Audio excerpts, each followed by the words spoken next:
حضرت عرفہ بن ربی حضور کے غلام ہے، وہ روایت کرتے ہیں، کہتے ہیں جب جبلہ اہم کے خلاف ہم لڑنے گئے تو روم کی فوجیں بھی تھی اور عرب کے دیگر قبائل کی فوجیں بھی.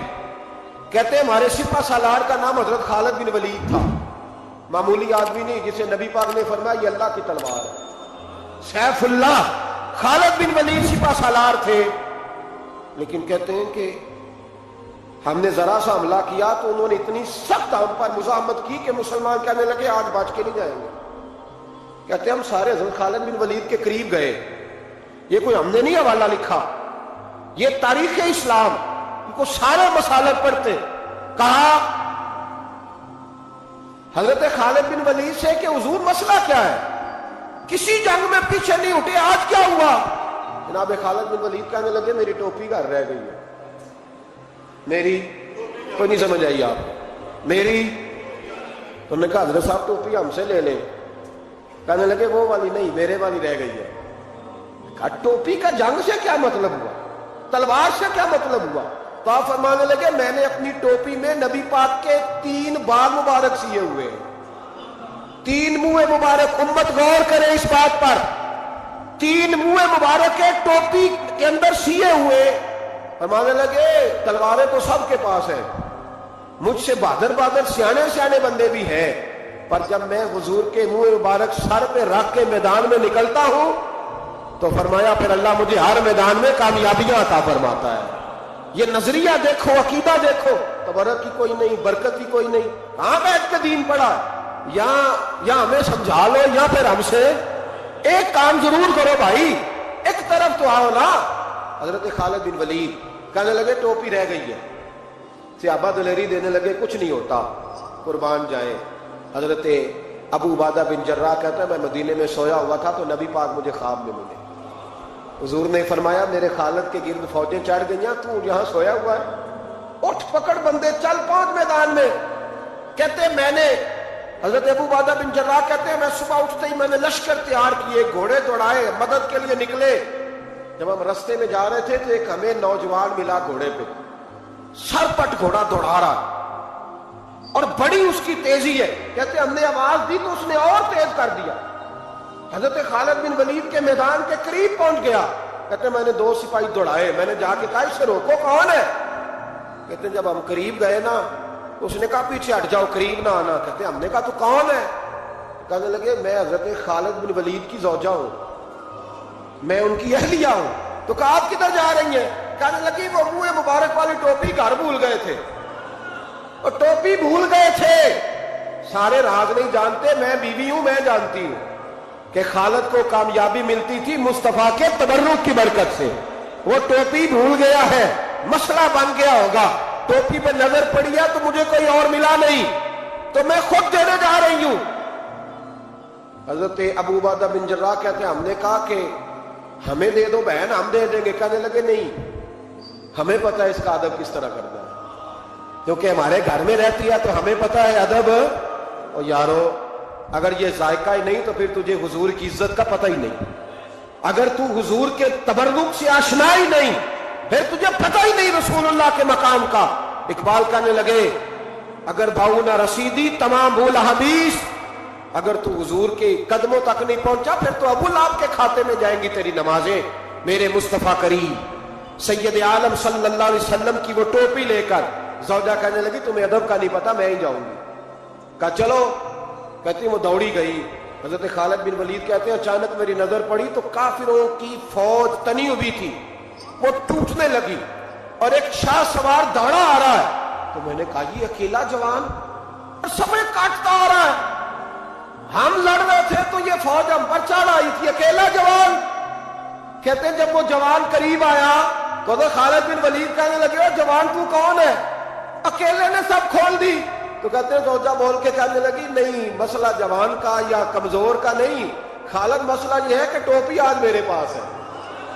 مسئلہ یہ ہے کہ ٹوپی آج اصل شہر میرے پاس ہے، تو اس لیے یہ صفحے کاٹتی جا رہی ہوں، ورنہ مجھے تو چھری بڑی مشکل سے چلانی آتی ہے. ٹوپی آج میرے پاس ہے. یہ ہے ارض جنت، یہ طیبہ کی زمین ہے، جنت بھی یہی، مال کے جنت بھی یہی ہے. یہ میرے محبوب پاک کے تبرک کی برکت ہے. حضرت خالد بن ولید رضی اللہ تعالیٰ عنہ کو زوجہ کہنے لگی ٹوپی آ گئی ہے، ٹوپی آئی ہے تو سمجھ لو فتح بھی آ گئی ہے۔ حضرت خالد بن ولید نے ٹوپی پہنی، اتنی دیر میں حضرت ابو عبیدہ بن جراح بھی آ گئے، کہنے لگے تگڑے رہنا، پہنچ گئے ہیں۔ حضرت خالد بن ولید کہنے لگے نام بھی پہنچتے تو خیر تھی، اب مصطفیٰ کے بال مبارک پہنچ گئے، اب حضور کے منہ مبارک ہے۔ او بھائیو یہ تبرک حضور جہاں رکے، صحیح بخاری حوالہ میرے ذمے، تو مسجد نبی کی دیوار نہیں نہ چومنے دیتا، تو حضرت حلیمہ کے گھر کا بوسہ نہیں نہ لینے دیتا۔ صحیح بخاری، حضرت عبداللہ ابن عمر مدینے کے مفتی، جنہیں میرے نبی پاک نے فرمایا راجل صالح، یہ نیک آدمی ہے، وہ جب جاتے تھے نا بیت اللہ شریف مکہ معظمہ، تو وہ جگہ ڈھونڈ ڈھونڈ کے نماز پڑھتے تھے جہاں میرے نبی نے نماز پڑھی ہے۔ سارا بیت اللہ حرم نہیں، لیکن وہ جگہ ڈھونڈ ڈھونڈ کے جہاں میرے رسول نے نماز پڑھی ہے، حضور نے جہاں نماز پڑھی۔ بھائیو اگر حضور علیہ السلام کے قدموں کی مٹی سے پیار ہوگا تبھی تو مصطفیٰ سے ہوگا، لیکن یہاں یہ ظلم ہے امت کے ساتھ، یہ زیادتی ہے۔ میں کہتا ہوں کہ یہاں ہمیں بتاؤ ان حدیثوں کا کیا ترجمہ کریں، قرآن مجید کی آیات کا کیا ترجمہ۔ حضرت ام سلمہ حضور کی زوجہ ہیں، بخاری مسلم، ان کے پاس حضور کا ایک بال مبارک تھا، چاندی کی ڈیبیا میں بند کر کے رکھا ہوا، جو لا علاج مریض ہوتا وہ حضرت ام سلمہ کے پاس لایا جاتا، وہ کہتی پیالے میں تھوڑا پانی لاؤ، پیالے میں پانی آتا تو وہ منہ مبارک کو پیالے میں ذرا بھگو دیتی، کہتی لو پی لو اللہ شفا عطا کر دے گا۔ لا علاج۔ حضرت انس بن مالک 10 سال حضور کی نوکری کی، لوگ پوچھتے انس کیا کمایا ہے، کہنے لگے جو کمایا ہے وہ صندوق میں بند کر کے رکھا ہے۔ 10 سال نوکری کی نبی پاک، جو کمایا بند کر، انتقال کا وقت آیا تو حضرت ثابت بنانی کو بلایا،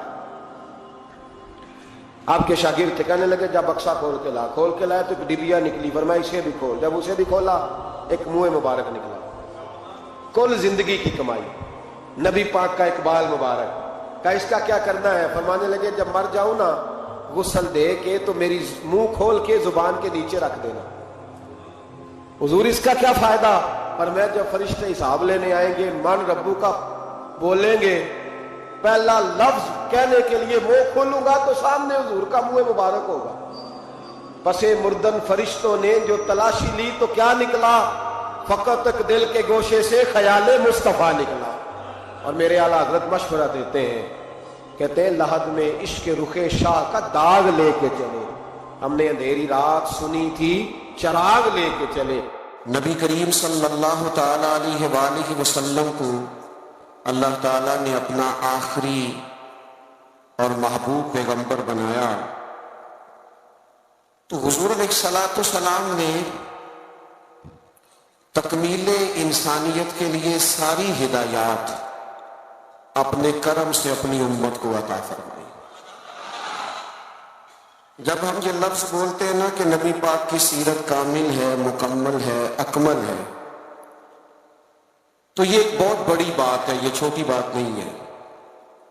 دنیا میں کوئی چیز بھی مکمل نہیں، آپ کروڑوں روپے کا گھر بنا دے تو محسوس ہوتا ہے کہ کہیں نہ کہیں کوئی کمزوری رہ گئی ہے۔ دنیا میں کوئی چیز مکمل نہیں، اگر کوئی چیز مکمل اور کامل ہے تو وہ رسول پاک کی ذات گرامی ہے۔ اللہ تعالیٰ نے نبی پاک علیہ السلام کو ہر لحاظ سے کامل، مکمل اور اکمل بنایا، ہر لحاظ سے۔ اور نبی پاک علیہ السلام کی سیرت اور صورت کے اندر اللہ تعالیٰ نے ایسی جاذبیت رکھی، ایسی کشش رکھی۔ حضرت عبداللہ ابن عباس رضی اللہ تعالیٰ عنہ فرمایا کرتے ہیں، آپ فرماتے ہیں کہ نبی پاک علیہ السلام کوئی معجزہ نہ بھی دکھاتے، حضور ڈوبے ہوئے سورج کو واپس نہ بھی بلاتے، چاند کے 2 ٹکڑے نہ بھی، درخت سجدے نہ بھی کرتے، کلمہ نہ بھی پڑھتے، تو فرماتے محبوب کا چہرہ ہی ایسا تھا، لوگوں نے دیکھتے جانا تھا اور کلمہ پڑھتے جانا۔ وہ جاذبیت، وہ حسن، وہ رعنائی، وہ چیزیں ایسی ہوتی ہیں جو قابل کشش ہوتی ہیں انسان کے لیے، تبھی تقاضا ہوتا ہے بندے کا کہ وہ چیز بندے کو اپنی طرف کھینچتی ہے۔ جتنی قابل کشف چیزیں تھیں صورت اور صورت کے لحاظ سے اللہ نے ساری مدینے والے معبود کو عطا فرمایا. فرمایا محمد رسول اللہ صلی اللہ علیہ وسلم، محمد اللہ کے رسول ہیں، محمد اللہ کے رسول. کامل صورت و سیرت کے ساتھ اللہ نے محبوب کو مبعوث فرمایا. اب جو نبی پاک علیہ السلام نے تربیت کی بات کی نا، لوگوں کو سمجھانے اور سکھانے کی بات کی، تو ایسا نہیں ہے کہ جو بات اچھی تھی فقط جو اچھی تھی وہ حضور نے کر دیا، ایسا نہیں. بلکہ محبوب فرماتے ہیں میں مکارم اخلاق کی تکمیل کے لیے آیا ہوں. یعنی حضور نے وہ اچھی بات کی ہے کہ اس سے زیادہ اچھی بات ہو سکتی نہیں. آخری درجہ ہے خیر کا، اس سے زیادہ اچھی بات ہو نہیں سکتی. اللہ کے محبوب علیہ السلام نے جو تربیت فرمائی لوگوں کی، تو وہ تربیت تھی یتلو علیکم آیاتنا ویزکیکم، کہ محبوب تم پر آیتیں پڑھیں گے اور تمہارے باطن کو پاک فرما دیں گے. نبی پاک علیہ السلام کے سامنے جو جماعت آئی نا، سب سے پہلے حضور نے جن کی تربیت کی، سب سے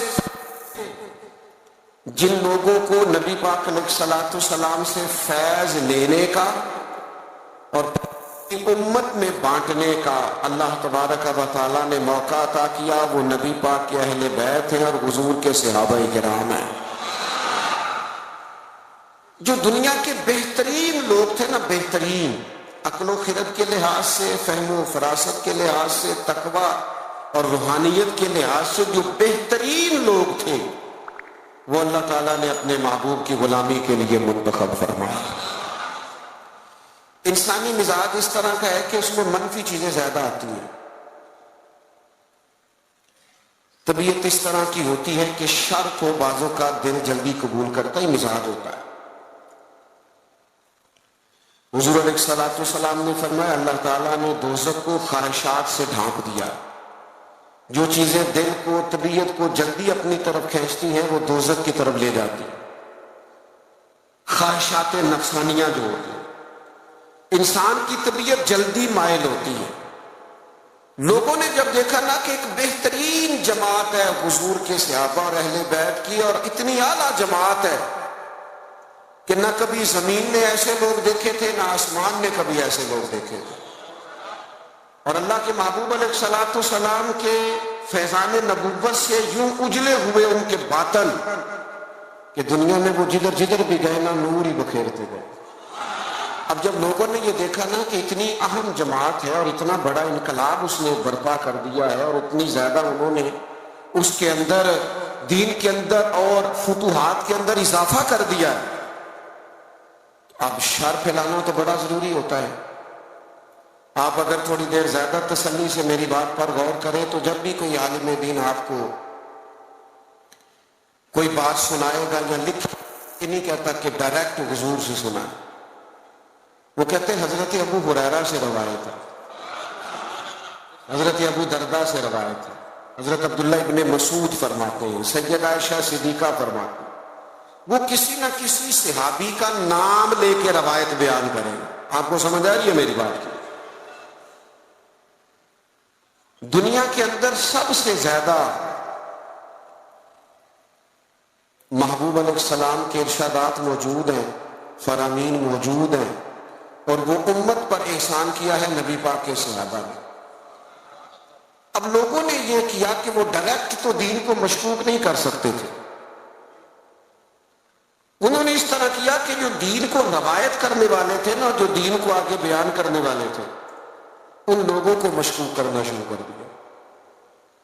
جب کسی بندے کی شخصیت مشکوک ہو جاتی ہے تو اس کی بات کیسے معتبر رہے گی؟ لوگوں نے چال یہ چلی، زیادتی یہ کی دین کے ساتھ کہ صحابہ اور اہل بیت کی لڑائیاں ثابت کرنی شروع کر دی، معاذ اللہ عداوتیں ثابت کرنی شروع کر دی، اور ان لوگوں کو مشکوک کرنا شروع کر دیا. تاکہ اب ظاہر ہے جب ایک شخص مشکوک ہو جائے گا تو اس کی بیان کردہ بات کیسے ٹھیک رہے.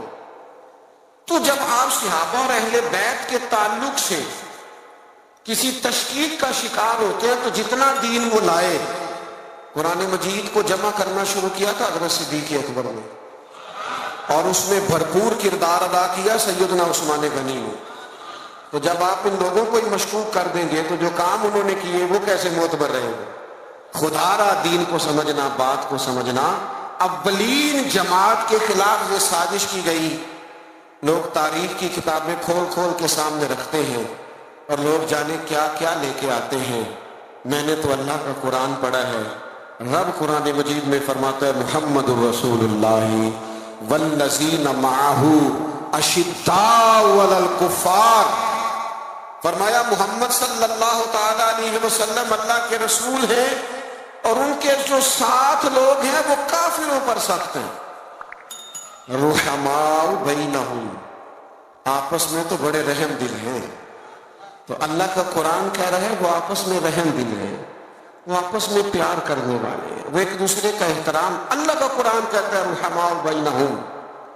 میرا خیال ہے جب قرآن کی آیت سامنے آ جائے تو پھر تاریخ کی کتاب کی تو ضرورت نہیں رہتی، پھر تاریخی حوالوں میں الجھنے کی حاجت. اللہ نے کہہ دیا رحماء بینہم، وہ آپس میں مہربان ہیں. ہو ہلکا یاراں تو بریشم کی طرح نرم. رزق میں حق و باطل ہو تو فولاد ہے مومن. مومن تو آپس میں رحم دل ہوتے ہیں، ایک وجود کی طرح ہوتے ہیں.